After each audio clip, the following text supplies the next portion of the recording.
guys, we are Rocket Girls. Here are the members of our group. My name is Lee and I'm a leader. This is Ngang, she is the secretary. This is England, she is the content creator. This is Flojam, she is the final content editor. And this is Helen, she is the visual supporter. And here is our video. Hello everyone! Long time to see guys. How was your day? This was good. On the 8th of June, we have a deadline for team projects. So we're here today to discuss and exchange ideas together to complete it. Oh, as a check, I see we have 3 topics and I think we should choose the topic number 3, managing in international business world. Oh, that's great. I also agree with such a choice. Okay, so now let's discuss. Everyone, I know managing business in Vietnam, but how about managing in the world? I mean managing the international business world. I'm so curious about it. As my research, according to Cambridge Dictionary, international management is the control and organization of a business that operates in 2 or more countries.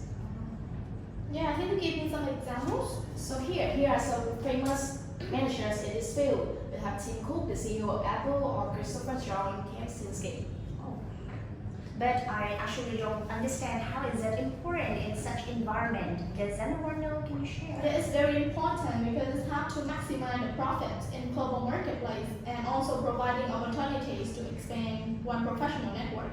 And finally, it's form the long-term connections with the professional from over the world. Oh, so what are the roles of the managers in the international business? In my opinion, first of all, in market research, international managers need to analyze and assess opportunity and risk in their company, targeted region, or nation. We should stay updated regularly with global market trends and adjust their organization strategy to respond to those changes. Second one is strategy formulation. An international manager is required to work out their organization international strategy, which should be the more suitable to the company vision, ensuring the achievement of its goal and objective in the global market. Thirdly, in terms of coordination and communication, international manager communicating with various stakeholders in different countries and cultures, providing coherent and truthful information. Oh, Tom is right. Furthermore, I also know some roles that manager may have. They are problem solving and decision making. An international manager is expected to handle complex and uncertain situations by applying critical thinking and creativity skill. Secondly, that is the leadership and management. Managers need to lead and manage an international corporation. They also need to motivate, inspire, and empower their employees.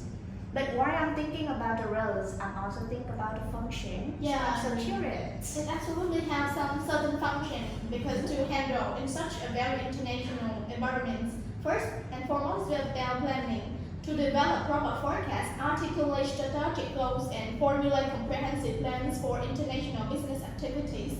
The organizational leader must maintain meticulous monitoring of the relevant environments, and the global enterprises must carefully align their strategic initiatives and operational approaches with the prevailing cultural norms and expectations of the target international markets. And another one is about staffing. It's related to hiring, training, and developing personnel. Obtaining good staff is so critical to success of any business.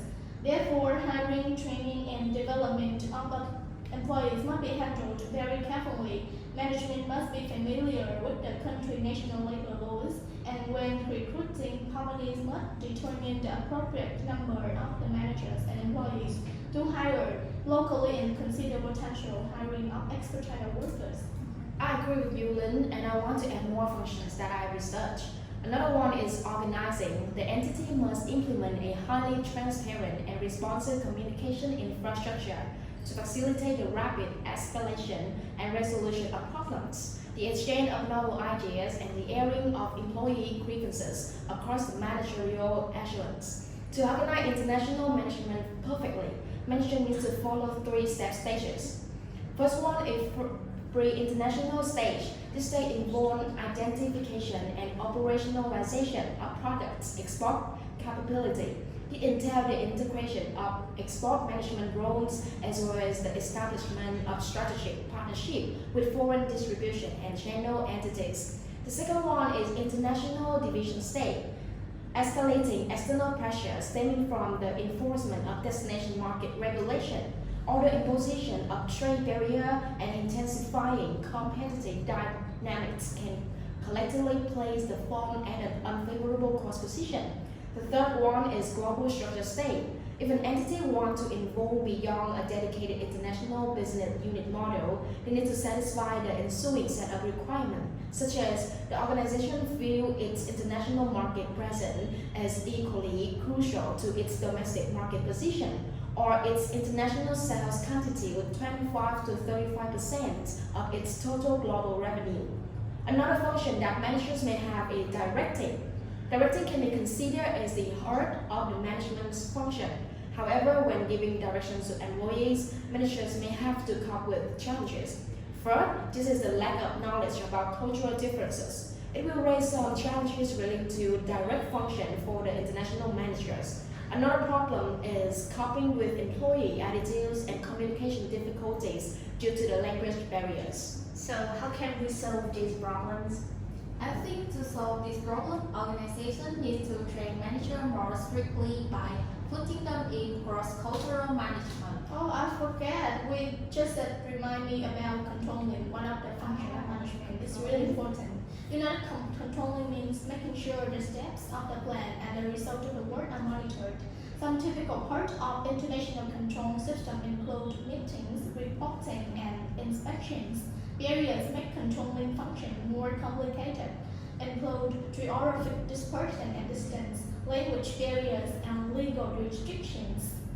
But managers still have to cope with many personal challenges, right? So can you guys tell me what are these?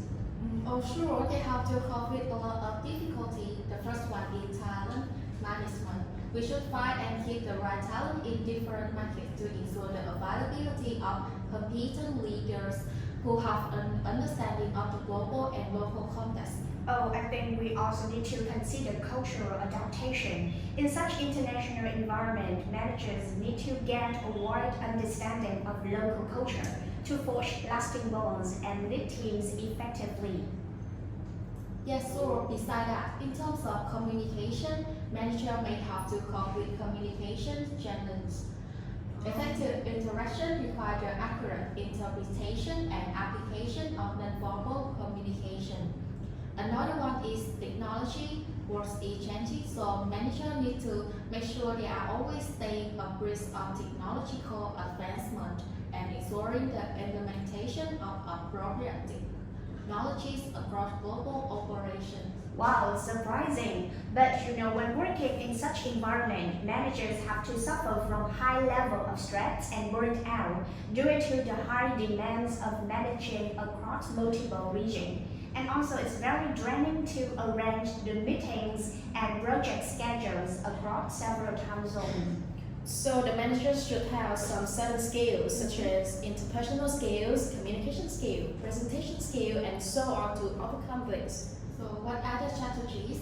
The first strategy I think is adopting a global perspective. It will help to communication and negotiation become more effective. And besides, help the businesses act responsibly to the global community.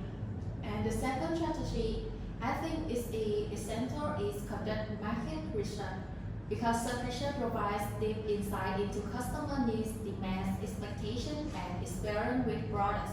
Therefore, businesses can adjust their strategy precisely. Okay, the third one is prioritize collaboration. It leads to innovative solutions, new knowledge to learn, and perfect strategies. It can also make employees feel more engaged and motivated. We can promote higher job satisfaction. Yeah, additionally, creating adaptive company culture is a good strategy to provide organizations with the strength to overcome unforeseen obstacles in a dynamic market. That's great. I think this is a useful discussion. Thank you everyone for coming. Thank you.